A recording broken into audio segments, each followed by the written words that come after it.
tantas gracias por tu gran amor, por tu infinita bondad, porque sin merecerlo tú nos vuelves a traer a este lugar santo, tú nos vuelves a traer a tu presencia. Y es el día de hoy que te pedimos, Espíritu Santo, que abras nuestro entendimiento y que abras nuestro corazón para recibir la palabra que tú has preparado para nosotros, Señor. Que nos permitas recibir del banquete que tú has preparado para nuestro corazón y para nuestra vida.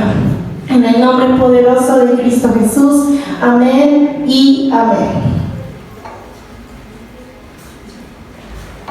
Y bueno, pues vamos a empezar con el mensaje que el Señor tiene para nosotros el día de hoy. Y como podemos ver, se titula "No te merezco, pero te necesito". Y esta es una frase que me robé de una canción, de una alabanza que me gusta mucho y que inicia diciendo esto: "No te merezco, pero te necesito". Y a lo mejor en este momento es un poquito difícil de explicar, pero más adelante esta frase, este título va a hacer sentido completamente. Y la historia que vamos a estar revisando el día de hoy es una historia poco conocida y que es bastante fuerte y que impacta bastante al corazón. Y es la historia de Oseas y Gomer. Que levante su mano si tú ya habías escuchado a estos dos personajes. Son poquitos, ¿no? Te digo, es una historia poco conocida. Y es la historia que vamos a estar revisando el día de hoy. Antes de empezar a ver a estos dos personajes, a leer esta historia, es una historia que si la leemos completa, pues es bastante extensa. Entonces, vamos a estar revisando algunas partes que son clave para este pasaje que viene en la Biblia. Pero antes de entrar a la palabra, es importante conocer algunas características del momento en el que se desenvuelve la historia. Esta historia se desenvuelve en el pueblo de Israel, que como ya sabemos, el pueblo elegido por Dios. Y si decimos Israel, pues lo primero que se nos viene a la mente es eso: ¡ay, el pueblo elegido por Dios! El pueblo que vivía para Dios, el pueblo santo. Pero cuando sucede esta historia, cuando ocurre esta historia de Oseas y Gomer, Israel pasaba un momento bastante complicado y es poco conocido por estas características. ¿Me pones la primera, por favor? Estas características de Israel son específicamente del momento en que se desenvuelve esta historia. Y es que la primera es que tenían mucha prosperidad económica, es decir, que les estaba yendo muy bien. Había mucha riqueza, había buena cosecha y pues les estaba yendo muy bien económicamente. Es decir, que eran bastante ricos en este momento, no había pobreza. Pero las otras tres características es que también había mucha corrupción en ese momento. Había abuso de poder, había injusticia, incluso ya se empezaba a practicar la esclavitud, es decir, a poner las clases sociales y a las más bajas ponerlos como esclavos. Y decimos esas características y decimos, es raro escuchar esto de Israel, ¿no? Y la siguiente es que estaban practicando, y es la más importante, mucha idolatría.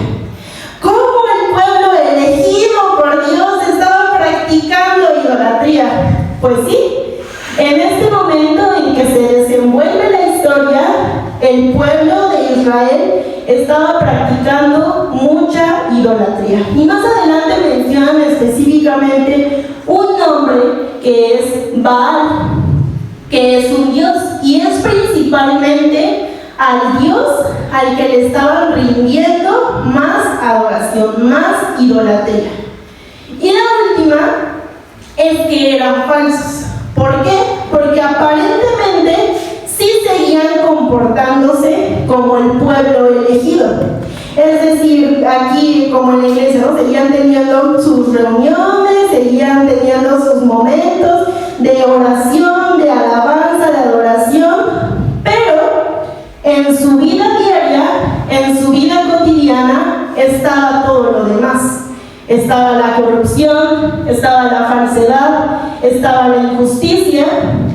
Entonces ellos aparentemente seguían comportándose como el pueblo elegido, pero la realidad es que estaban practicando todo lo demás. Y por esto mismo, el Señor usa la vida de Oseas. Es una historia bastante fuerte. Él decide usar la vida de Oseas, que es un profeta, un hombre que fue un profeta, y usa su vida para mostrarle al pueblo de Israel cómo se estaba sintiendo. Usa la vida de Oseas como una representación para mostrarle al pueblo de Israel de qué manera Dios los veía. Así que vamos a comenzar a ver esta historia, que repito, es bastante impactante, y alrededor cuando se va desenvolviendo esta historia, vamos a ir como viendo dos perspectivas en las lecturas, que sí va hablando de la vida de Oseas, pero al mismo tiempo está hablando del pueblo de Israel, porque recordemos que la vida de Oseas la usa como una representación, pero lo que verdaderamente estaba pasando era en el pueblo de Israel. Entonces son esas dos perspectivas, pero el día de hoy me gustaría que tú y yo le pudiéramos agregar una tercera perspectiva, y es tu vida y la mía. ¿Me pones la que sigue, por favor? Y bueno, esta historia la encontramos en el libro de Oseas. Vamos a estar revisando algunas partes de los 3 primeros capítulos, que es donde se desenvuelve esta historia. Y fíjate bien cómo inicia.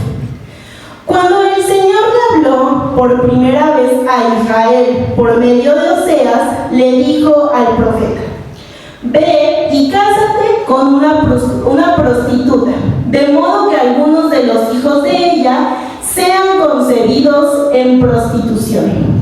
Esto ilustrará cómo Israel se ha comportado como una prostituta, al volverse en contra del Señor y al rendir culto a otros dioses.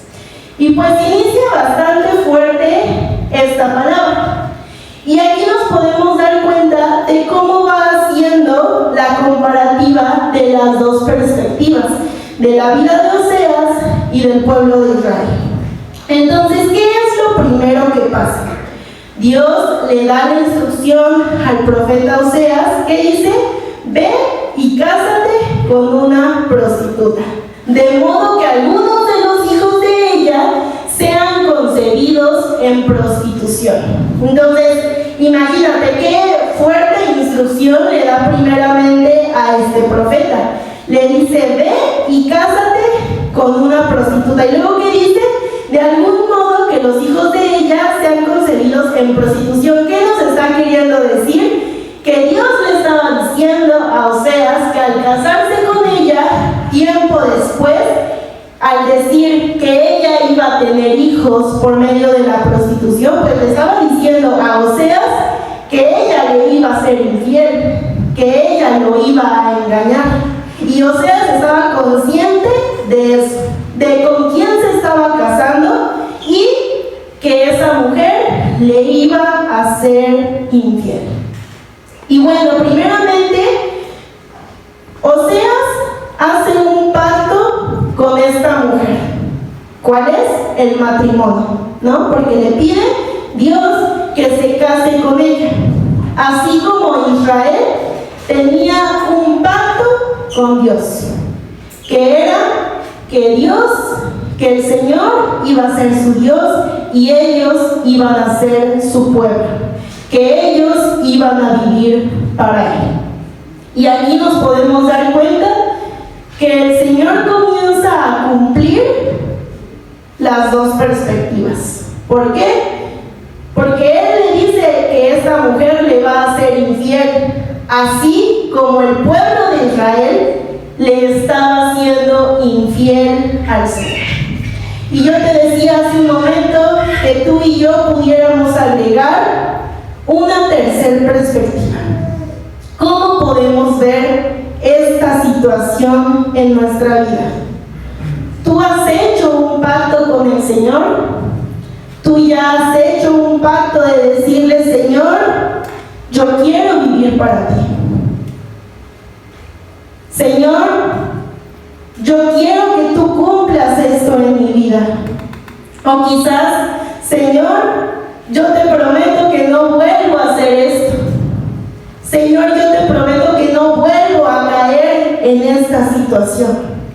Y que tú y yo pudiéramos empezar a reflexionar qué pacto hemos hecho con el Señor y no lo hemos cumplido.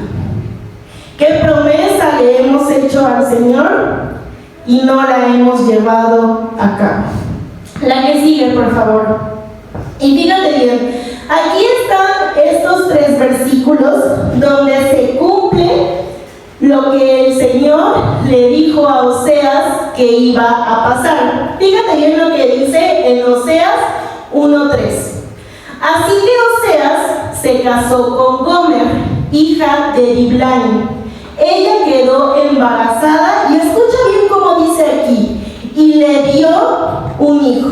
O sea, aquí nos está diciendo que este hijo sí era de Oseas, ¿no? Porque le está diciendo, y le dio un hijo.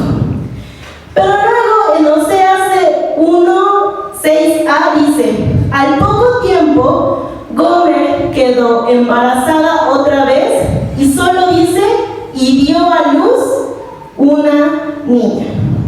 Es decir, aquí hay que poner atención a los pequeños detalles que nos da la palabra. Y en Oseas 1:8 nuevamente dice, después que Gomer destetó a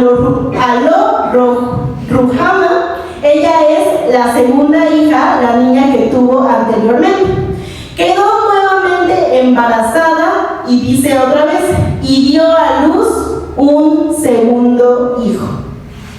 Poner atención a estos 2 pequeños detalles que ya no dice, y le dio a luz, y le dio un hijo, y en un principio Dios le deja claro a Oseas que esta mujer le iba a engañar, le iba a ser infiel. Entonces podemos entender que estos 2 segundos hijos ya no eran de Oseas. Entonces, ¿qué pasó? Que se cumple lo que el Señor dijo y esta mujer le fue infiel a su esposo. La que sigue, por favor. Y ahora vamos a poner mucha atención. Yo te invito a que puedas leer los 3 primeros capítulos del libro de Oseas para que puedas leer la historia completa. Yo te repito que ahorita no lo podemos leer completo porque sería muy extenso, pero yo te voy a ir platicando qué es lo que pasa. Cuando Gomer engaña a Oseas, ella se va, lo abandona, y fíjate bien lo que dice en Oseas 2, 5 y 8. Porque su madre se prostituyó, habla de Gomer. La que los dio a luz se deshonró, porque dijo, iré tras mis amantes, que me dan mi pan y mi agua, mi lana y mi lino, mi aceite y mi cebada. O sea, aquí la palabra nos está diciendo que Gomer se va porque ella creía que todas las riquezas que tenía únicamente las obtenía a cambio de venderse, a cambio de prostituirse.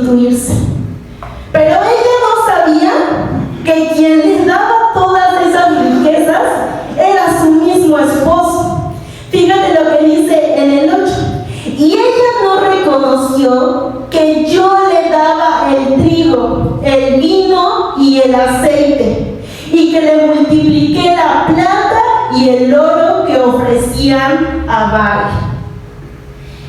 Y aquí nuevamente el Señor hace como un cambio y comienza nuevamente a hablar del pueblo de Israel. Y yo te decía hace un momento que Israel en esa época estaba siendo muy rico, que tenía muchas riquezas.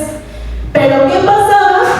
Que ellos le atribuían esa riqueza a otros dioses.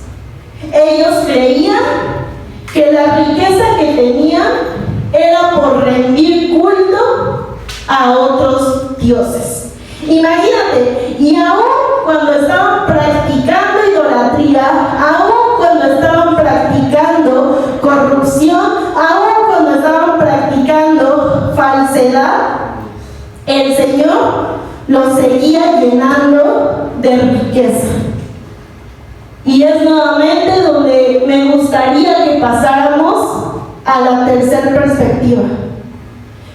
Y es, tú y yo verdaderamente podemos decir que merecemos todo lo que tenemos. Y en primera instancia, tú y yo sí podemos reconocer que todo absolutamente lo que tenemos, un hogar, una familia, un trabajo, hijos, padres, esposo, esposa, es gracias al Señor, es gracias a que Él nos lo ha dado, es gracias a que Él ha tenido bondad con nosotros. Cada vez que tú y yo hemos recibido una bendición, cada vez que un sueño o un anhelo que se cumplió en nuestra vida, tú y yo sí hemos reconocido que es gracias al Señor. De nuestra boca sí ha salido un gracias, Señor. Gracias por tu bondad. Gracias por lo que me das todos los días. Y este pueblo no reconocía que el Señor les daba todo lo que tenía. Y aún más se lo ofrecía a otros dioses. Y tú y yo, sin merecerlo, tú y yo aún, cuando día a día le somos infieles al Señor, como esta mujer, como este pueblo, día a día que le traicionamos, que lo negamos, que volvemos a caer en pecado, y aún así, el Señor nos sigue dando todo lo que tenemos. El Señor nos sigue dando el privilegio de tener un hogar, de tener una familia, de tener vida. Porque sinceramente todo eso, todas esas cosas que vemos a diario, es algo que tú y yo damos por hecho. Es algo que tú y yo creemos o sabemos que siempre va a estar ahí. Tú y yo a lo mejor llegamos del trabajo a nuestra casa sabiendo que nuestros hijos van a estar ahí, que nuestro esposo o nuestra esposa va a estar ahí, que nuestros padres van a estar ahí. ¿Y qué pasaría si un día llegamos y ya no? ¿Y qué pasaría si un día llegamos y toda tu casa está derrumbada? ¿Y qué pasaría si un día de la nada perdemos absolutamente todo? ¿Cómo te sentirías? ¿Qué pasaría por tu mente? El día de hoy el Señor nos llama a que tú y yo podamos mirar primeramente y valorar todo merecemos, porque sinceramente no lo merecemos. Y hay algo muy importante en esta historia, y es por qué Dios usa este ejemplo en la vida de Oseas para mostrarle al pueblo cómo se sentía. Pudo haber usado cualquier ejemplo de traición, pudo haber usado un ejemplo como tal de idolatría, pero ¿qué es el ejemplo que él usa? Una infidelidad en un matrimonio. ¿Por qué? Porque Gomer, a pesar de que Oseas le dio absolutamente todo, a pesar de saber quién era ella, él le da absolutamente todo, y aún así ella lo traiciona, ella lo engaña. Y si tú has vivido una infidelidad, tú podrás saber que es algo sumamente doloroso, que es algo que si tú lo has vivido podrás saber que desgarra el alma, porque es que una persona a la que tú le entregas absolutamente todo, que una persona en la que tú pones tu total confianza, y esa persona que hace cuando te es infiel, no, pues agarra todo tu amor, toda tu paciencia y lo echa a la basura. Es muy doloroso, ¿no? Porque Dios usa ese ejemplo para mostrarle al pueblo cómo se sentía. Porque Dios quería mostrarle al pueblo y quiere mostrarnos el día de hoy que le duele, que al Señor le duele profundamente cada vez que tú y yo lo traicionamos, que a Él le duele y le dolía profundamente cada vez que tú y yo le somos infiel, cada vez que tú y yo hacemos una promesa y no la cumplimos, cada vez que tú y yo en nuestro día a día lo ignoramos y lo dejamos en el olvido. Cada vez que tú y yo preferimos todo absolutamente antes que mirarlo a Él.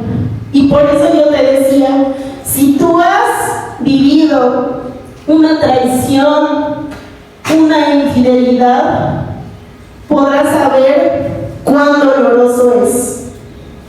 Y eso que tú y yo también somos personas imperfectas, que cometemos errores, que nos equivocamos.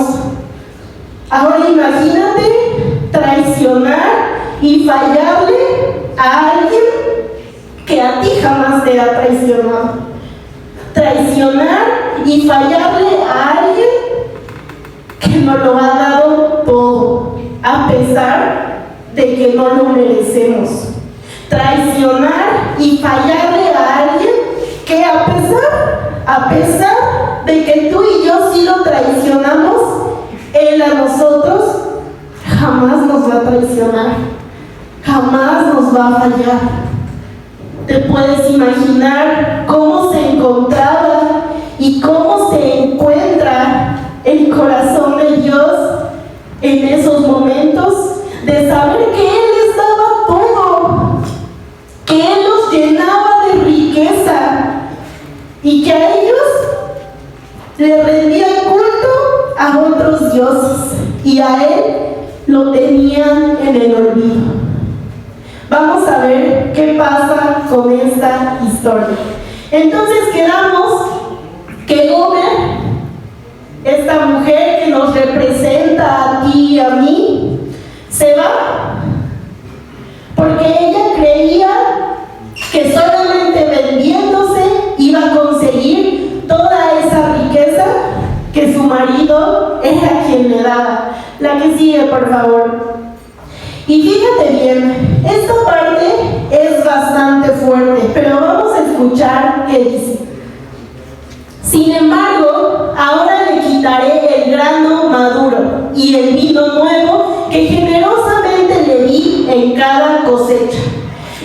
quitaré la ropa de lino y lana que le di para cubrir su desnudez. La desnudaré por completo en público, a la vista de todos sus amantes. Nadie podrá librarla de mis manos. La que sigue. Pondré fin a sus festivales anuales, sus celebraciones de luna nueva y sus días de descanso, todos sus festivales establecidos. Destruiré sus vides y sus higueras, las cuales, según ella, le dieron sus amantes. Dejaré que crezcan hasta que se conviertan en espesos matorrales, de los que solo los animales salvajes comerán su fruto. La que sigue. La castigaré por todas las ocasiones en que quemaba incienso a las imágenes de Baal, cuando se ponía aretes y joyas, y salían a buscar a sus amantes, olvidándose de mí por completo. Y esto que acabamos de leer está horrible, sinceramente. Suena muy feo. Y aquí habla de estas dos perspectivas. Si tú te das cuenta, en un momento hablaba de Gomer y en otro momento hablaba del pueblo de Israel. Hablaba de las dos perspectivas. Y en este momento le agregamos la nuestra, que es la tercera. ¿Y qué nos dice el Señor en estos versículos que suenan muy feos? Y es que así como Él ha tenido el poder de dárnoslo absolutamente todo, Él también tiene el poder absoluto de quitarnos absolutamente todo. Que Él tiene el poder absoluto de avergonzarnos, de desnudarnos, de juzgarnos. Él, al ser perfecto, al ser el Todopoderoso, Él dice: yo tengo el poder de quitarte absolutamente todo. Si Él así lo desea, Él tiene el poder de arrancarnos toda nuestra vida. Y es lo que le estaba diciendo tanto a esta mujer como al pueblo de Israel. Y es algo muy duro, que Él tiene el poder de quitárnoslo absolutamente todo. Y aquí podemos ver reflejada pues la ira del Señor, ¿no? Porque Él ya estaba cansado de ser ignorado, de su idolatría. Pero ¿qué es lo que sucede después? Él aquí nos dice: yo tengo el poder de quitarte todo, de dejarte en vergüenza, de juzgarte. La que sigue. Dice: pero, yo podría quitarte todo, nos dice el Señor. Yo podría dejarte en vergüenza. Yo podría juzgarte y condenarte. Pero, he aquí, volveré a conquistarla. La llevaré al desierto y allí le hablaré tiernamente. Le devolveré sus viñedos y convertiré el valle de la aflicción en una puerta de esperanza. Estos dos versículos son maravillosos, porque aquí podemos ver que a pesar de nuestro pecado, a pesar de nuestra infidelidad, a pesar de que lo hemos olvidado, a pesar de nuestra idolatría, Él dice: yo podría quitarte todo absolutamente. Yo podría dejarte en vergüenza. Yo podría juzgarte. Pero, nos dice el Señor, pero mi amor hacia ti, hacia Gomer y hacia el pueblo de Israel es más grande y es más poderoso. El Señor no quería usar esta representación para que el pueblo para que el pueblo vea quién manda, para que el pueblo se arrepienta y los condene. ¿Qué era lo que el Señor quería?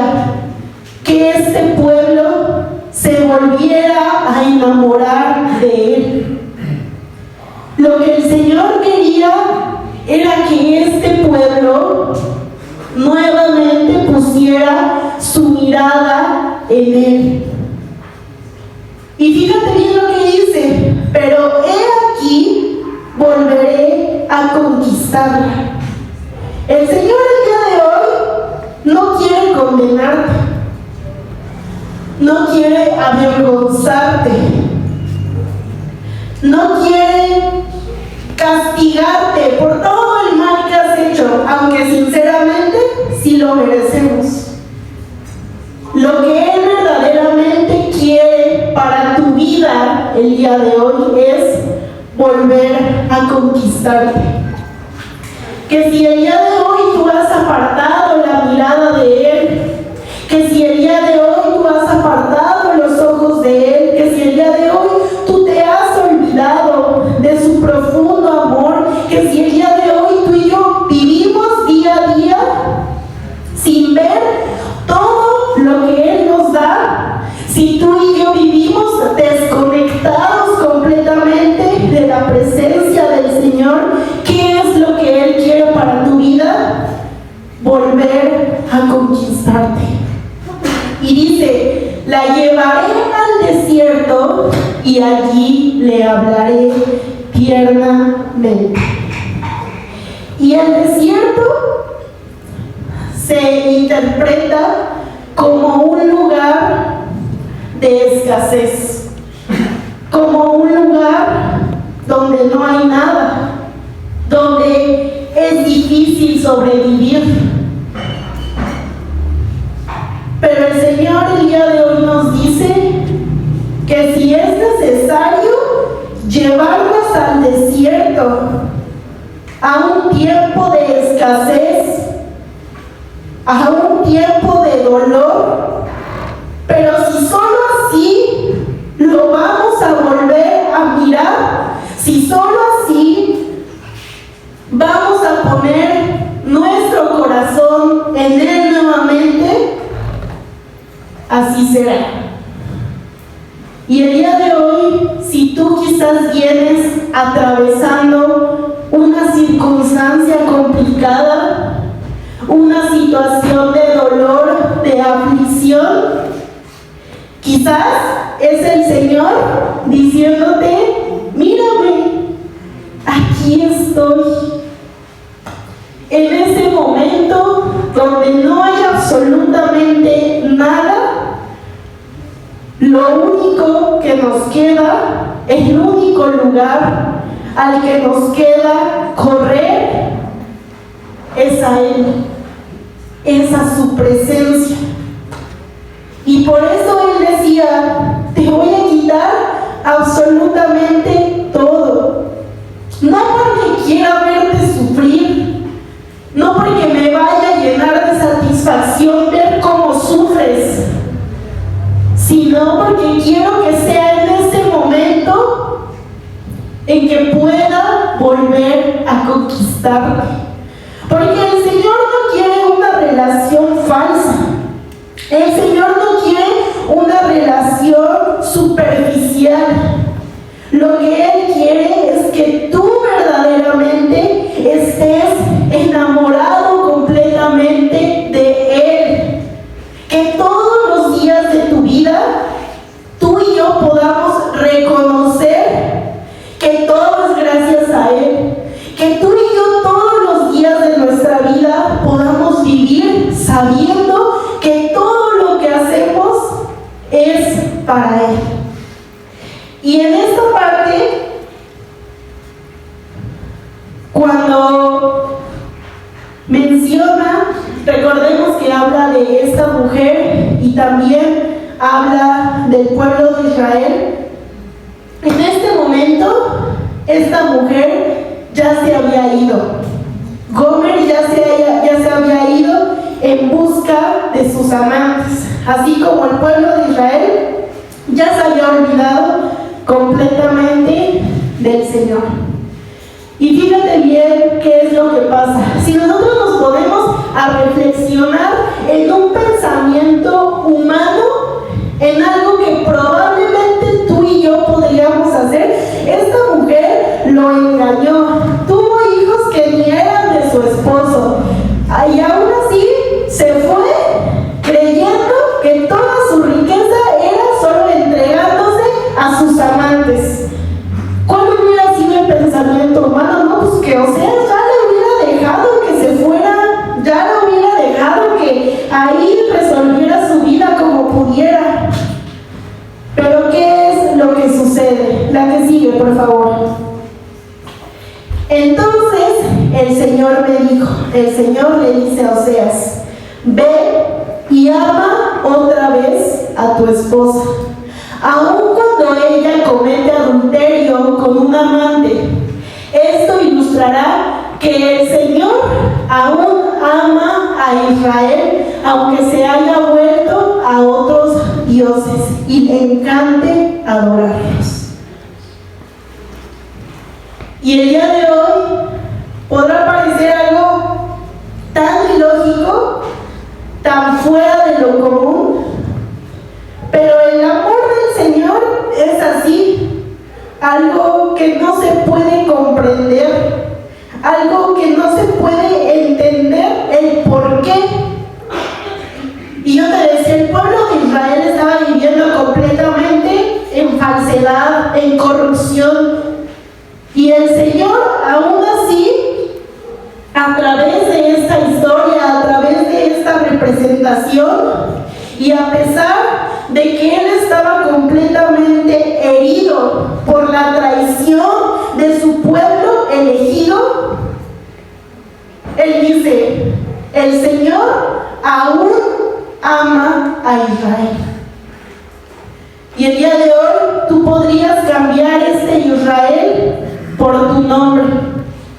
Que a pesar de que quizás tú y yo tenemos al Señor completamente en el olvido, que a pesar de que quizás tú y yo día a día le fallamos, lo traicionamos, le somos infieles, dice que el Señor, aún con todo eso, aún sin merecerlo, que Él aún nos ama.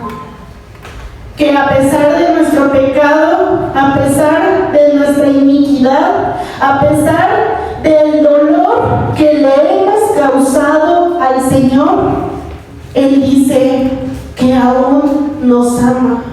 Y si el día de hoy el Señor te ha traído a este lugar a escuchar este mensaje, es porque así como Oseas fue por esa mujer y la rescató, el día de hoy el Señor te ha traído aquí para rescatarte, para salvarte, para decirte que a pesar de todo, el amor que Él tiene por ti es muy grande, que su amor es más grande que nuestra infidelidad. Y entonces el Señor le da esa instrucción a Oseas, le dice: ve y ama otra vez a tu esposa. La que sigue: la compré entonces para mí por 15 siclos de plata. Esto era una unidad de peso que se usaba en aquel entonces, y un homer y medio de cebada, que esto equivale a una cantidad muy grande de cereales, de trigo, como alimentos secos. Y le dije: tú serás mía durante muchos días, no fornicarás ni tomarás otro varón. Lo mismo haré yo contigo. Y al ver esto, que Oseas tuvo que comprar a Gomer, esto nos da a entender que esta mujer estaba siendo subastada para ser una esclava. ¿Tú crees que en esos tiempos iban a subastar a una ramera para ser una esposa o algo así? Claro que no. La estaban subastando para ser una esclava. Y ella, aún con su infidelidad, aún con su traición, ella recibe otra oportunidad. ella recibe un nuevo comienzo. Y el día de hoy es el nuevo comienzo, es la nueva oportunidad que el Señor nos quiere entregar a ti y a mí.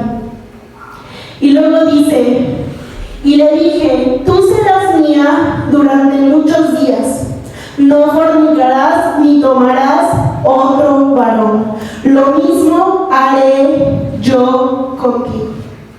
Es decir, que Oseas aún con todo, cuando le dice, lo mismo haré yo contigo, le estaba prometiendo fidelidad, le estaba prometiendo lealtad a su esposa.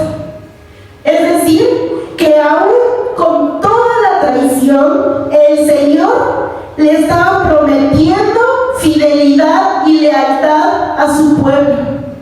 Y el día de hoy, a nosotros, aunque no lo merecemos, nos está prometiendo fidelidad, nos está prometiendo lealtad. Y cuando Oseas va y compra a esta mujer y paga un precio, es una historia que se repite más adelante. Porque tú y yo y la humanidad estaba completamente en contra de Dios. Estábamos completamente apartados de Dios. Y hubo un hombre que nos compró. Hubo un hombre que pagó un precio para darnos una nueva oportunidad. Y no pagó con dinero, no pagó con nada material. Este hombre que nos compró pagó con su última gota de sangre. Derramó hasta la última gota de sangre para que tú y yo pudiéramos tener un nuevo comienzo. Y es una historia que me quiebra, sinceramente, porque aquí es donde hace sentido el título. No te merezco. Y es que tú y yo no merecemos absolutamente nada del Señor. No merecemos su bondad, no merecemos su misericordia, no merecemos su amor, no merecemos que un hombre inocente, que no tenía pecado alguno, haya derramado hasta la última gota de sangre. Pero como es el título, no te merezco, pero te necesito. Y es la frase que hace el cambio en nuestra vida. Señor, yo no merezco nada de ti. Yo no merezco lo que tú haces diariamente por mí, pero sí reconozco que necesito de ti. Que el pueblo de Israel necesitaba de Dios, porque el Señor ya nos dejó claro que en el momento en que Él lo decida, Él podría quitarnos absolutamente todo. ¿Me ayudas a alabanza? Que Él podría quitarnos absolutamente todo en el momento en que Él lo decida.